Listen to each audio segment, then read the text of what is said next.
O cheiro de carne assada, farofa e cerveja gelada sempre me lembrava de como a vida em Vila Formosa era simples, honesta e, para mim, sufocante. Era um domingo ensolarado. A rua inteira se reunia na porta de casa para o tradicional churrasco que meu pai, Marcos, fazia questão de sediar todo mês. A música alta, o pagode de rádio transcontinental, tentava em vão abafar o burburinho de 30 vozes. Eu estava perto da churrasqueira, ajudando a tia Lúcia a servir o vinagrete, tentando ao máximo passar despercebida. Para a vizinhança, eu era apenas Sofia, a filha do Marcos que havia voltado para casa depois da faculdade e que, aparentemente, ainda não tinha se encontrado. Para a minha madrasta, Elaine, eu era algo bem menos charmoso, um estorvo permanente, uma sombra escura em sua vida perfeitamente calculada e ensolarada. Ela veio flutuando pela varanda, vestindo um vestido de linho branco que parecia ter sido feito para ser fotografado, acompanhada de Vera, a vizinha mais fofoqueira do quarteirão, e de Dona Fátima, a esposa do síndico. Seus sorrisos eram de plástico, e seus olhos frios e inquisitivos me percorreram de cima a baixo com uma velocidade que só a malícia treinada permite. Eu sabia que algo estava vindo. Naquele ambiente culturalmente carregado de observação social, o palco estava armado.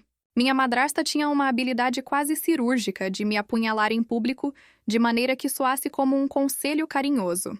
Ela parou a 1 metro de mim, gesticulando para o cesto de pães de alho. Ela não precisava de pão de alho, ela precisava de uma audiência. O burburinho ao nosso redor diminuiu, como sempre acontecia quando Elaine assumia o centro do palco. Ela sorriu largamente para as vizinhas que já estavam com os ouvidos em pé, e então virou-se para mim. Sofia, querida, você já tem quase 30 anos, não é? E ainda aqui em casa, sem um rumo, sem um trabalho que preste. Ela fez uma pausa dramática, pegando uma linguiça da tábua, sem nem me olhar nos olhos. Eu estava comentando com a Vera e a Fátima. Seu pai e eu estamos pensando em vender a casa, sabe? Não é que não te amemos, é que... Bem, uma moça na sua idade deveria estar construindo o próprio ninho. Nós não podemos continuar te carregando como um peso morto, não é? Temos nossos planos de aposentadoria. E você é, francamente, um fardo pesado demais para a nossa nova fase. Pense nisso, querida. Precisamos da sua parte do quarto de hóspedes para um home office decente para o seu pai. Esse seu projeto secreto de computador não paga as contas, não é mesmo? O silêncio que se seguiu não foi total. Mas o pagode parecia ter entrado em mudo perto o suficiente para que todos ouvissem a palavra exata. A palavra que queimou mais que o carvão em brasa da churrasqueira. Peso morto. A palavra ecoou não apenas nos meus ouvidos, mas em cada olhar de pena e fofoca que se voltou para mim. A agressividade da frase, embrulhada na falsa preocupação, era uma tática de mestre, polêmica o suficiente para garantir que o insulto seria o assunto do almoço de segunda-feira. Minha respiração congelou. Por um instante, senti o velho impulso de me encolher, de me desculpar por existir, de me afastar. Mas algo quebrou dentro de mim naquele momento. Não era apenas a humilhação, era a visão nítida da linha de chegada que eu havia desenhado em segredo. Elaine não sabia que meu projeto secreto de computador já não era mais um projeto. Era uma realidade que, se revelada, faria a pequena fortuna dela parecer o troco de um pão de queijo. Eu endireitei a postura. Meu sorriso não alcançou meus olhos. Olhei para ela, depois para as vizinhas, garantindo que o contato visual fosse longo o suficiente para que elas entendessem que a humilhação não havia me destruído. Elaine, você está certa. Um fardo pesado demais. É hora de eu parar de ocupar o quarto de hóspedes. Na verdade, é hora de eu ter a minha própria casa. Ela riu, uma risada curta e superior. Ah, que bom! Onde você vai morar, querida? Na casa de campo da sua avó que você vendeu para pagar suas dívidas? A frase dela foi a última pontada de veneno que eu suportaria. Eu a encarei com uma frieza que ela nunca tinha visto. Não, eu vou morar na casa que eu comprei. E a propósito, eu disse, baixando a voz apenas o suficiente para que a vizinha Fátima tivesse que se inclinar para ouvir, tornando a fofoca ainda mais irresistível. É a sua casa. Bem, aqui era para ser sua, a nova, aquela de Alphaville que você tanto comenta. Parece que a negociação com o proprietário não deu certo para vocês. Mas deu para mim. Ele me ligou ontem. Fechamos negócio. A chave está no meu carro. E não, eu não vendi a casa da vovó, você que inventou isso. Eu a aluguei por um preço excelente para pagar a entrada do imóvel. Aquele peso morto sou agora a nova vizinha do outro condomínio de luxo que você tanto sonha. E quanto ao fardo, eu completei, pegando a linguiça da mão dela e a colocando de volta na tábua. Eu prometo, em breve, você não terá mais que carregar nem mesmo o seu. O jogo virou, Elaine. E você não fazia ideia de que eu estava jogando. A face de Elaine se contorceu. O linho branco parecia de repente transparente, revelando a fúria e o pavor por baixo. O churrasco, a música, o sol, tudo desapareceu. Restava apenas o silêncio atordoado e o conhecimento de que o que havia começado com uma humilhação pública estava prestes a se tornar um pesadelo particular e irreversível para a minha madrasta. Esse era o ponto de inflexão, o gancho. Eu não havia apenas respondido. Eu havia ativado o protocolo de destruição emocional e financeira que garantiria o meu sucesso e a queda dela, tudo diante da audiência mais crítica da Vila Formosa. Eu me afastei da churrasqueira, deixando a brasa da vingança acesa no olhar de todos que me observavam. Meu pai me viu sair, os olhos arregalados, a cerveja na mão tremendo levemente, incapaz de entender o que havia acabado de acontecer. Ele não disse uma palavra, porque no fundo, ele sabia que a performance de Elaine era para ele também, um lembrete do quanto ele me considerava dispensável. E enquanto eu subia as escadas para o meu quarto de hóspedes, eu podia sentir os olhares me seguindo, a curiosidade fervendo, o choque paralisante da vizinhança. Mas a história não começou naquele churrasco. A história começou há 10 anos, quando minha mãe biológica morreu e meu pai, Marcos, não esperou sequer o luto terminar para apresentar Elaine como a nova mulher da casa. Eu tinha 17 anos, e a perda da minha mãe, uma mulher doce, professora de literatura que sempre me incentivou a ler e a sonhar grande, me deixou vulnerável. Foi exatamente nessa vulnerabilidade que Elaine se instalou. Ela era a antítese da minha mãe.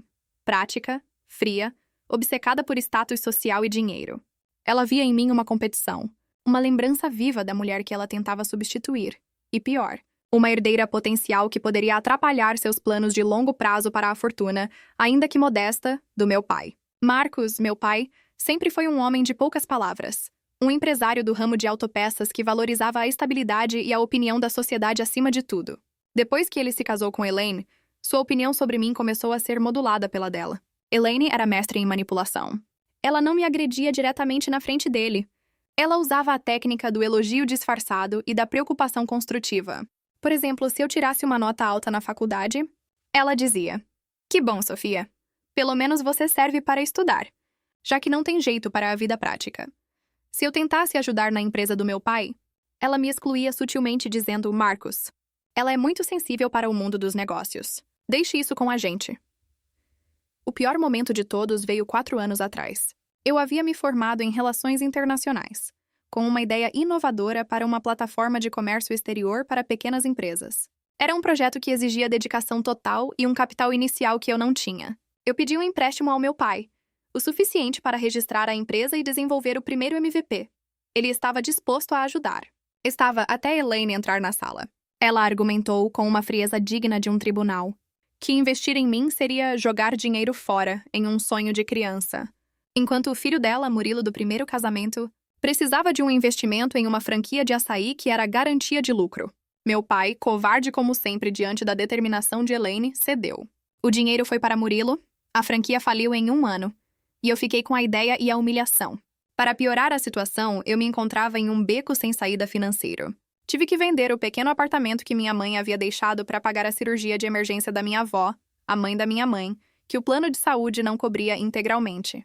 O apartamento se foi, a minha avó se recuperou, e o dinheiro mal deu para cobrir as despesas restantes.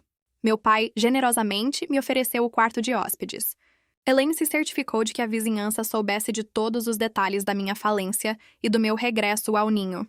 Eu era, na narrativa dela, a prova viva de que a educação e os sonhos não valiam nada, e ela era a heroína pragmática que sustentava a casa e o marido. Na verdade, ela vivia de aparências. Seu vestido de linho, sua bolsa de marca, suas viagens anuais para a praia, tudo era sustentado pela empresa do meu pai e pelo medo que ela incutia nele. Eu era o alvo perfeito, sem mãe, sem dinheiro, dependente e com uma história que podia ser facilmente distorcida para fazê-la parecer a vítima que carregava um peso morto. Mas ela não sabia que a venda daquele apartamento havia me dado a primeira grande lição de economia digital e de como transformar desespero em oportunidade. Eu usei o que sobrou da venda para investir em cursos avançados de data science e machine learning focado em nichos de mercado, trabalhando anonimamente sob o pseudônimo de Sophie Hay, desenvolvendo ferramentas de análise preditiva para o mercado financeiro que eu estava guardando como um trunfo. A dor do insulto na frente da vizinhança naquele churrasco era apenas o combustível final. Elaine, ao me chamar de peso morto, havia assinado o próprio decreto de falência social e financeira, porque ela acabara de me dar a autorização emocional que eu precisava para parar de me esconder e começar a construir não apenas uma vida nova, mas a destruição elegante da sua. A dor da humilhação se transformou em uma energia fria, quase cirúrgica. Ao subir as escadas não havia lágrimas, apenas cálculo. O machine learning que eu havia aprendido não era apenas para analisar o mercado de ações. Eu o apliquei de forma macabra para analisar a vida de Elaine. O que fazia dela uma pessoa de sucesso na Vila Formosa? A aparência. O que era seu ponto fraco? O dinheiro, ou a falta dele? E, acima de tudo, o que era seu maior desejo? Status social, o acesso ao condomínio de luxo, o Alphaville que ela havia falhado em conseguir e que, ironicamente, eu havia acabado de arrematar. Eu me sentei no quarto de hóspedes, que, por ironia do destino, ainda tinha as cortinas de flores que minha mãe havia escolhido, e abri meu notebook. Um modelo de alta performance que eu havia comprado com meu primeiro grande lucro anônimo. O sistema que eu havia construído, chamado de Oráculo, um nome bobo para algo tão funcional, já estava rodando há 6 meses. Meu trabalho, sob o pseudônimo Sophie R.I., era desenvolver algoritmos de análise de risco e previsibilidade para investidores de alto calibre no mercado digital. Meu nicho, que ninguém na Vila Formosa entenderia, era a otimização de campanhas de dropshipping em mercados emergentes na Ásia e na América Latina. Eu cobrava uma taxa de sucesso obscena e totalmente justificada. Meu capital estava crescendo exponencialmente e ninguém, nem meu pai, nem Elaine, fazia ideia. Enquanto Elaine investia em bolsas falsificadas e churrascos ostentadores, eu investia em data science e escalabilidade. Naquele dia, a primeira coisa que fiz foi transferir os fundos necessários para a finalização da compra da casa em Alphaville, que era de um investidor que precisava de liquidez imediata. Eu paguei à vista. Não era apenas uma casa. Era um símbolo de tudo o que Elaine aspirava e que, por falta de capital e excesso de ego, ela não conseguiu. Essa era a primeira peça do dominó, o fator de curiosidade elevado ao máximo. Como a peso morto conseguiu o que a madrasta ambiciosa e rica não conseguiu?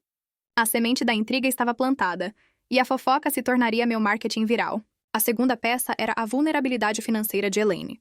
Eu já havia notado, através de recibos antigos e conversas ao telefone que eu, acidentalmente ouvia, que Elaine tinha um vício caro em joias e em manter a fachada. O oráculo não apenas me ajudava a ganhar dinheiro.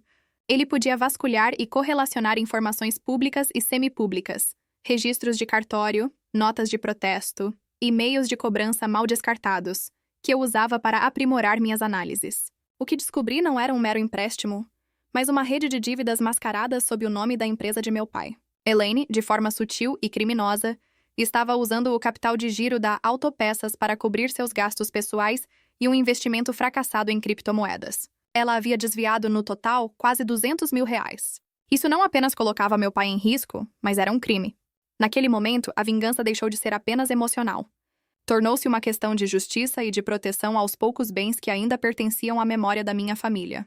A descoberta era o meu trunfo, o meu botão nuclear. Eu sabia que se eu revelasse isso de uma vez, a vida dela mudaria para sempre. Mas eu não queria que fosse apenas uma mudança de vida. Eu queria que fosse uma implosão social e financeira na frente da mesma audiência que a havia aplaudido no churrasco.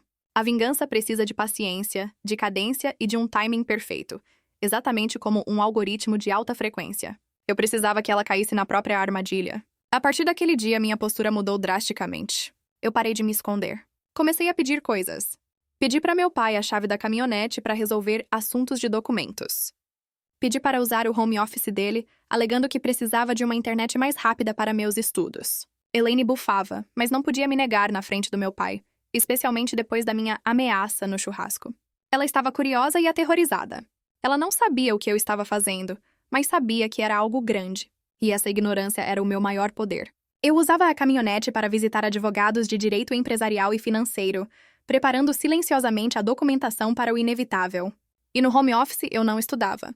Eu finalizava a integração do oráculo com meu novo cliente internacional, um fundo de investimento que me pagaria uma quantia que faria o desvio de Elaine parecer troco. A semente da ideia havia germinado.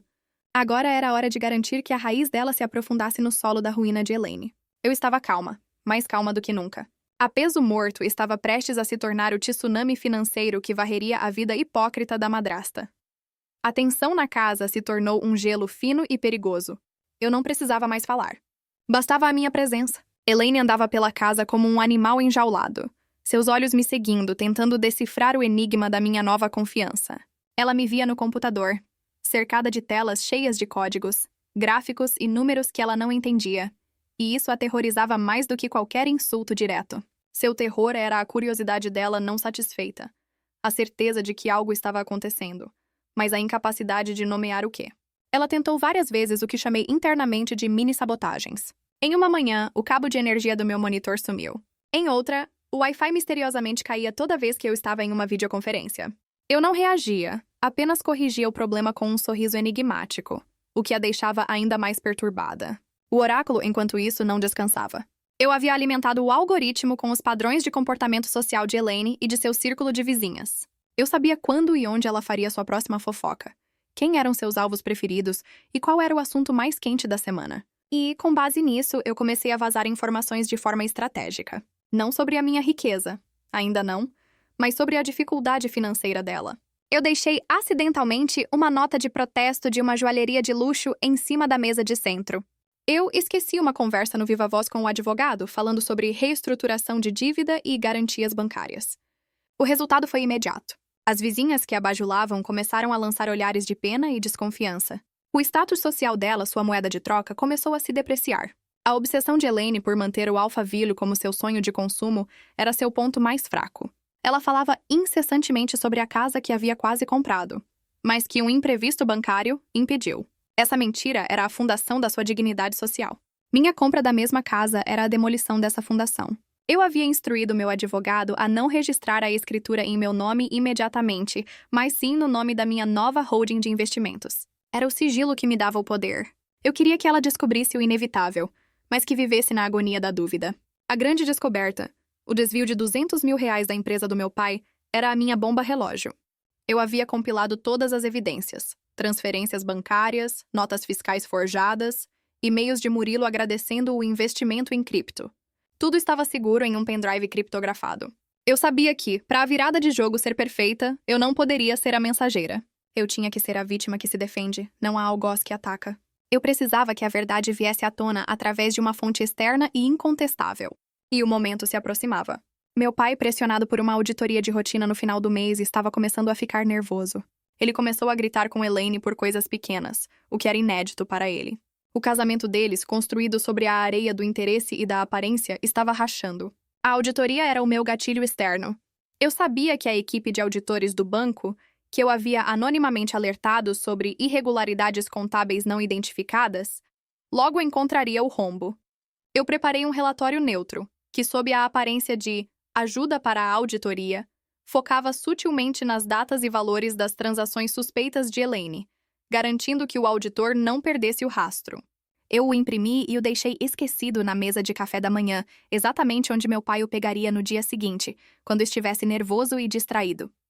A agressividade da minha estratégia não estava no grito, mas na frieza calculada de expor a podridão.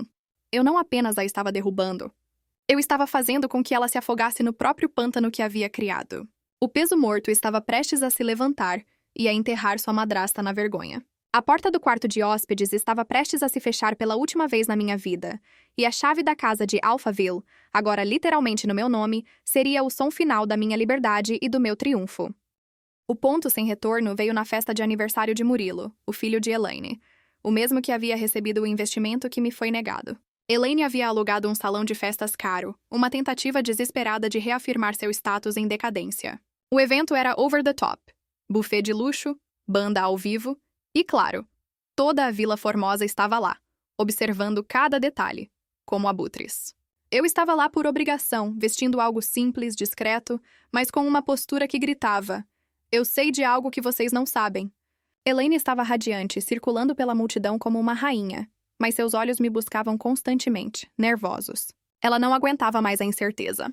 A curiosidade dela estava a ponto de explodir. Ela me puxou para um canto vazio perto da mesa de doces, com um sorriso forçado que tremia nas bordas. Ela usava um colar de pérolas grande, que eu sabia ser falso, mas que ela ostentava como joia de família. "Sofia, vamos conversar como adultas." Ela começou, sua voz baixa e cheia de ameaça contida. "Essa palhaçada de comprar a casa precisa acabar. Está me dando dor de cabeça. E seu pai está preocupado. O que você está fazendo? Está mentindo para se vingar de mim? Admita logo que você está quebrada, que a casa de Alphaville é uma invenção sua. Eu conto para o Marcos que foi só um deslize e que você não queria nos envergonhar." Ela estava me dando uma saída falsa, a chance de recuar e preservar sua versão da realidade. Mas isso era o meu teste final de caráter. Se eu recuasse, eu seria o peso morto para sempre. Se eu avançasse, não haveria volta. Elaine, eu disse, olhando diretamente para o colar, ignorando o rosto dela. Você acha que eu inventaria a minha própria riqueza para envergonhar você? Você não vale tanto esforço, francamente. Eu sou rica. Eu sou muito rica. E o dinheiro que eu ganho em um mês é mais do que você desviou da empresa do Marcos em um ano. E sim, a casa é minha. A menção ao desvio de dinheiro a atingiu como um choque elétrico. O sorriso sumiu e o pavor se tornou real. Seus olhos ficaram arregalados. Do que você está falando? Eu não desviei nada. Ela sibilou, mas sua voz falhou. O pilar agressivo da minha estratégia estava na ponta da língua. Eu sei de tudo, Elaine. Sei das transferências, sei das notas fiscais falsas, sei das criptomoedas. Sei que a auditoria da Autopeças começa na segunda-feira. E sei que o auditor que a contratou já tem um relatório que aponta exatamente para os seus desvios. Eu o deixei no café da manhã para o Marcos. Ele vai ver, ele vai ligar os pontos. Não fui eu que denunciei. Foi a sua ganância que te denunciou. Eu apenas ajudei a acelerar o processo. O rosto dela ficou branco. Ela olhou freneticamente ao redor como se procurasse uma saída. Você... Sua vadia. Você está me chantageando. Ela sussurrou, a mão apertando o falso colar de pérolas. Chantageando? Não. Eu sou apenas uma observadora de dados. Você roubou meu pai. Você me humilhou por anos. Você me chamou de peso morto. E agora você vai pagar o preço, e ele não é negociável. Meu conselho é, aproveite a festa. Porque a partir de segunda-feira você vai precisar de um bom advogado criminalista, e não de um vestido de linho novo. Eu me afastei, deixando-a paralisada perto da mesa de doces. A adrenalina corria fria nas minhas veias. Eu havia liberado a informação. O destino estava selado. Mas o ápice, a revelação pública total, ainda estava por vir. Eu precisava garantir que o impacto social fosse tão devastador quanto o financeiro. Eu saí do salão de festas, mas não voltei para casa. Fui para um hotel. Eu não dormiria mais sob o mesmo teto que a minha vingança.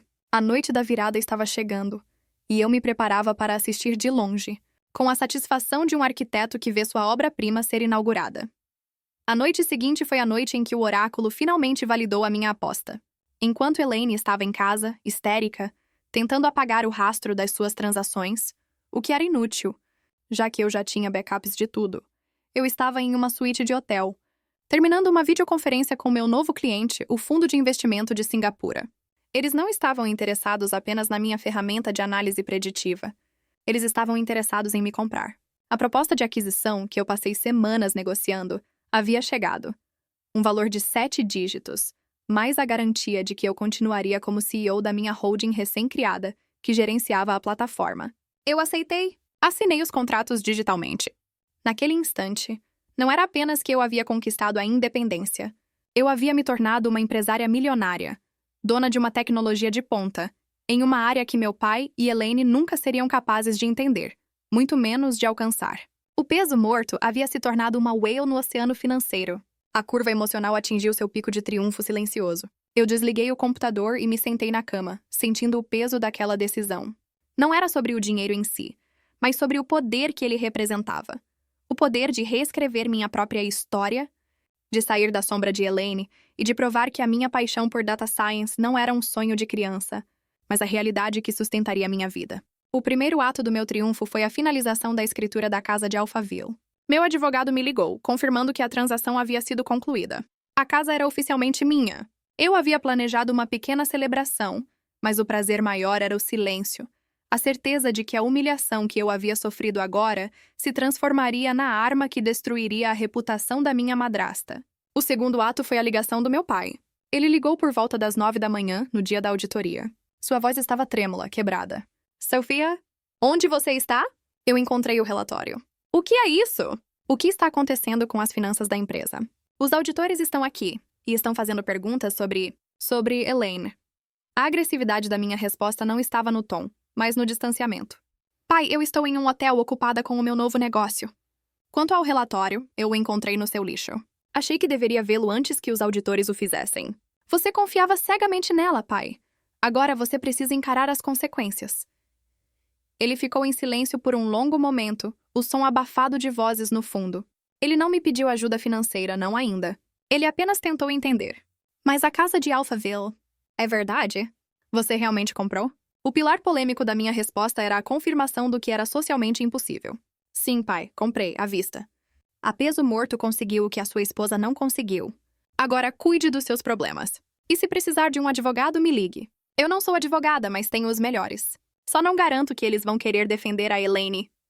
Eu desliguei, deixando-o com o peso de duas revelações devastadoras. O marido, o pilar de sua ambição, descobriu a fraude. E a filha, o objeto de seu desprezo, se tornou a vizinha rica que ela tanto invejava. A virada estava completa. O timing foi perfeito. A auditoria bancária serviria como a fonte externa de confirmação, lavando minhas mãos de qualquer acusação de calúnia. E a notícia da minha riqueza se espalharia como fogo na Vila Formosa, criando o contraste esmagador entre a minha ascensão e a queda dela. Eu sorri. A vingança, quando é baseada em dados e na execução perfeita de um plano, é doce e silenciosa. A próxima etapa exigia um encontro formal, não emocional. Eu não queria um pedido de desculpas choroso. Eu queria um reconhecimento de poder. E como o universo sempre conspira a favor de quem está no controle, Elaine providenciou o cenário perfeito. A auditoria, como previsto, expôs o rombo na empresa de meu pai. Não apenas os R$200 mil do desvio, mas uma série de outras irregularidades que, juntas, colocavam a empresa sob risco de intervenção fiscal. Meu pai estava desesperado. A empresa era o legado que ele valorizava acima de tudo, inclusive de mim. Ele me ligou, desta vez suplicando. Sofia, por favor, me encontre. Precisamos conversar. Eu não posso perder a empresa. A Elaine, ela não sabe o que fez. Ela está arrasada, trancada no quarto. A curva emocional dele havia atingido o fundo do poço. Desespero e negação. Ele, o homem que me desprezou por anos, agora precisava do peso morto. Isso era o convite estratégico que eu precisava. Eu concordei em encontrá-lo, mas estabeleci as regras. No meu escritório. Amanhã às 10. E você virá sozinho. Eu havia alugado um escritório de alto padrão em um centro comercial da cidade, ostentando o nome da minha holding. Meu pai chegou pontualmente, parecendo 10 anos mais velho. O terno amassado, o cabelo desgrenhado, os olhos vazios. Ele entrou na minha sala, que tinha uma vista panorâmica da cidade, e ficou paralisado diante da grandiosidade do lugar. Ele viu meu nome na porta, Sofia Almeida, CEO.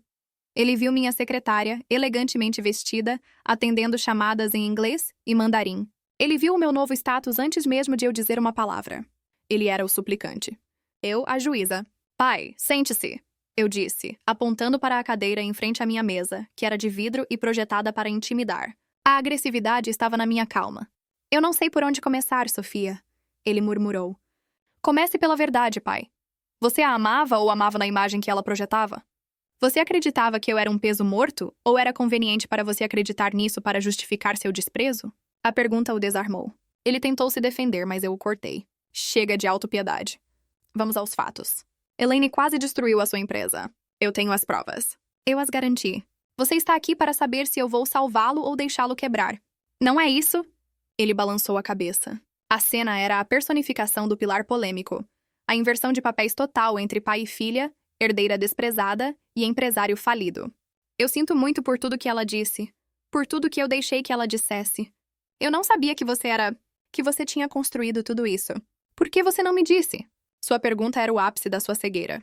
Eu não disse porque eu não precisava da sua aprovação, pai. Eu precisava de motivação. E você e Elaine me deram a melhor motivação de todas. O desprezo. Eu peguei o pendrive com as provas do desvio de Elaine e o joguei sobre a mesa. Eu tenho como reverter a situação da empresa. Não por você, pai, mas porque a empresa foi construída pelo meu avô. E eu não vou deixar que a Elaine destrua o legado dele. O confronto estava armado. O que eu faria a seguir não seria um ato de caridade, mas uma transação de poder. Uma agressão financeira calculada que garantiria não apenas o meu triunfo, mas a completa e total anulação de Elaine na vida do meu pai e na sociedade. O confronto final não foi um grito na sala de estar. Foi uma execução fria e precisa em um ambiente neutro. Naquela manhã, no meu escritório, meu pai estava diante de mim, esperando a sentença. Eu havia analisado o caso dele com a mesma frieza que usava para analisar o mercado de ações. Pai, eu vou salvar a sua empresa, mas sob as minhas condições, eu comecei. A agressividade estava na cláusula, não na negociação. Primeiro, você não vai à falência. Eu, através da minha holding, farei um aporte de capital maciço para cobrir o rombo e estabilizar o caixa, além de quitar as dívidas que Elaine fez no nome da empresa. Em troca, eu assumo 51% das ações. Você continua como CEO por mais um ano, mas todas as decisões financeiras e administrativas passam a ter minha aprovação final. A partir de hoje, a empresa é minha. Eu sou a sócia majoritária. Ele ficou pálido, mas assentiu. Ele sabia que era a única saída. Segundo a Elaine, ela não pode ser punida legalmente de forma a manchar o nome da empresa, mas ela precisa sumir da sua vida e da Vila Formosa. Eu não quero vingança na cadeia. Eu quero vingança social. Você vai se divorciar dela imediatamente. Eu vou garantir que ela receba o mínimo legal, mas ela terá que assinar um termo de confidencialidade sobre a empresa e, mais importante, sobre a minha riqueza. Em troca, eu não entrego as provas do desvio dela para a polícia. Ele engoliu em seco. E a casa de Alphaville? Ele perguntou. A única coisa que realmente lhe importava era o status. A casa de Alphaville é a cereja do bolo, eu disse com um sorriso que não era de prazer, mas de total domínio. No próximo churrasco de domingo, aquele que ela planejava usar para se gabar, você vai anunciar o divórcio e a venda da casa de vocês para cobrirem despesas. E então eu aparecerei na frente da casa de Alphaville com as chaves e mostrarei a escritura para as vizinhas. Não serei a compradora. Serei a vizinha rica que a humilhou. O pilar polêmico seria a notícia da separação do casal perfeito. E o curioso seria como eu, o peso morto, me tornei dona da casa dos sonhos dela. Ele olhou para a mesa, a vergonha evidente. E se ela não aceitar o divórcio? Ela vai. O meu advogado está pronto para apresentar as provas do desvio dela no processo de divórcio, o que a faria perder todos os direitos. Você a convence a assinar, ou ela passará os próximos anos lidando com a polícia e a justiça. A escolha é dela. E pai, eu adicionei, levantando-me e estendendo a mão para o contrato que eu havia preparado. Esta é a sua última chance de fazer a coisa certa. Eu vou salvar o seu legado. Você vai salvar a sua dignidade. E eu vou me vingar. Assine. Ele assinou, a caneta tremendo em sua mão. Ele me entregou o controle da empresa e o divórcio de Elaine. Naquele momento, ele não era mais meu pai, mas um sócio minoritário e um homem que finalmente estava se livrando de seu próprio fardo. Eu me senti vazia e vitoriosa ao mesmo tempo. A vingança, quando executada com tamanha frieza, é libertadora. O clímax não foi o grito, mas a assinatura de um contrato que mudaria a vida de Elaine para sempre, tirando dela não apenas o marido e o dinheiro, mas o próprio conceito de identidade social que ela havia construído. A notícia do divórcio se espalhou na Vila Formosa com a velocidade de um incêndio. Meu pai, seguindo o script que eu havia planejado, comunicou a separação de forma breve e envergonhada. Ele alegou diferenças irreconciliáveis e a necessidade de reestruturar a vida financeira após perdas inesperadas. A polêmica era o divórcio, mas a curiosidade era a origem das perdas. E a fonte dessa perda era, claro, Elaine. A vida dela mudou em apenas uma semana. Ela foi de rainha do churrasco à pária social. As vizinhas que a bajulavam agora a evitavam.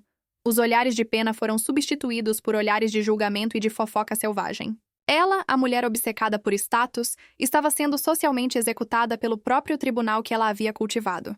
Ela teve que se mudar imediatamente para um apartamento pequeno e alugado no outro lado da cidade. O acordo de divórcio, costurado pelo meu advogado com a precisão de um cirurgião, a deixou com o mínimo legal. Ela perdeu a fatia que esperava da empresa. Agora a minha. E, mais crucialmente, perdeu o acesso àquele universo de luxo e ostentação que era o seu oxigênio. Eu, no entanto, não estava satisfeita. O golpe final precisava ser visual, público e incontestável. No domingo seguinte, o dia do churrasco cancelado, eu decidi ir até a Vila Formosa. Eu dirigi meu novo carro esportivo, que havia comprado com os lucros do meu negócio, até a casa onde meu pai ainda morava. Eu não entrei. Apenas parei na frente, onde o carro de Elaine costumava ficar. Eu estava vestindo um tailleur de seda italiano, simples, mas que gritava dinheiro e poder discreto. Eu desci do carro com uma caixa nas mãos. Em menos de 5 minutos, Vera, a vizinha fofoqueira, e Fátima, a esposa do síndico, estavam na frente de casa, fingindo regar as plantas. Eu as chamei. Vera, Fátima! Que bom ver vocês! Eu estava de passagem, trazendo as últimas caixas da Elaine. Ela esqueceu algumas coisas. Eu abri a caixa mostrando alguns objetos inúteis de luxo que ela havia deixado para trás. Foi então que fiz a pergunta que selaria o destino dela. A propósito, vocês não souberam da novidade? O proprietário da casa de Alphaville que a Elaine tanto queria, o Sr. José, me procurou para saber se eu não gostaria de dar uma olhada na propriedade. Ele vendeu para uma tal de Sophie R., uma empresária do ramo de tecnologia, mas ela ainda não se mudou. Ele me deu as chaves para que eu levasse um projeto de paisagismo que ela encomendou. Vocês acreditam? Que sorte a minha! Tenho que ir para lá agora. Tenho a chave da casa que a Elaine sonhou em ter. Eu balancei a chave na frente delas e a mentira de Elaine desmoronou em tempo real. Eu não precisava dizer que eu era a Sophie R.I. Bastava ser a portadora da chave da derrota dela. O pilar agressivo foi a exposição pública da sua mentira e da minha ascensão. A mentira da casa de Alphaville era o seu último bastião de dignidade, e eu a havia reduzido a pó. A vida dela mudou porque ela perdeu o controle da narrativa. Ela se tornou a personagem de uma fofoca de internet. A mulher que tentou humilhar a enteada, apenas para ser completamente e friamente destruída pela mesma. Eu entrei no meu carro deixando as vizinhas em um estado de êxtase fofoqueiro. A vingança estava completa. A mudança na vida dela não foi uma tragédia. Foi uma anulação merecida e calculada.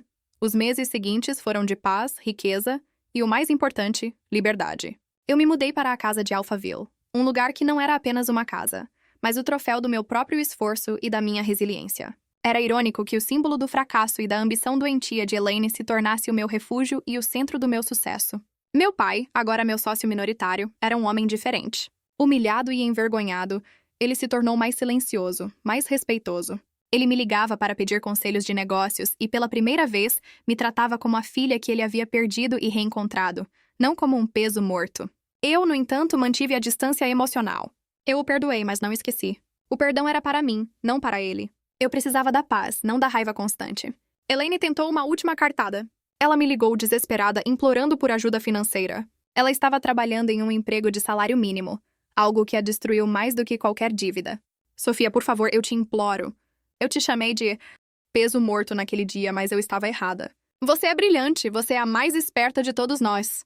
Me ajude, dê-me um emprego, qualquer coisa. A curva emocional dela havia caído para a súplica patética. Eu a ouvi em silêncio e respondi com a voz mais calma e fria que consegui modular. Elaine, você tem o que merece. Você usou a crueldade como sua moeda de troca e a ganância como sua bússola. A mudança na sua vida é a consequência das suas escolhas. Eu sou uma CEO, não um serviço de caridade para agressores. Use o dinheiro que você tem para construir algo honesto. E, por favor, não me ligue mais. Eu desliguei o telefone e apaguei o número dela. A vingança estava completa. Não foi o dinheiro que mudou minha vida, mas a convicção de que o meu valor não estava na minha conta bancária, mas na minha capacidade de me levantar, de aprender e de usar minha inteligência para criar um futuro onde a toxicidade não pudesse me alcançar. A expressão peso morto se tornou um hino interno, a lembrança da ignição da minha jornada. Eu não era um peso morto. Eu era um míssil teleguiado esperando o comando de lançamento. A lição final que aprendi e que compartilho com qualquer pessoa que se sinta subestimada é que a melhor vingança não é o confronto, mas o sucesso silencioso e esmagador que anula a existência do seu agressor. Eu não apenas mudei a vida de Elaine, eu a reescrevi. E a minha, antes cheia de sombras, agora era um farol de independência e força, construída tijolo por tijolo com o silêncio, o código e a frieza calculada de quem transforma a dor em poder,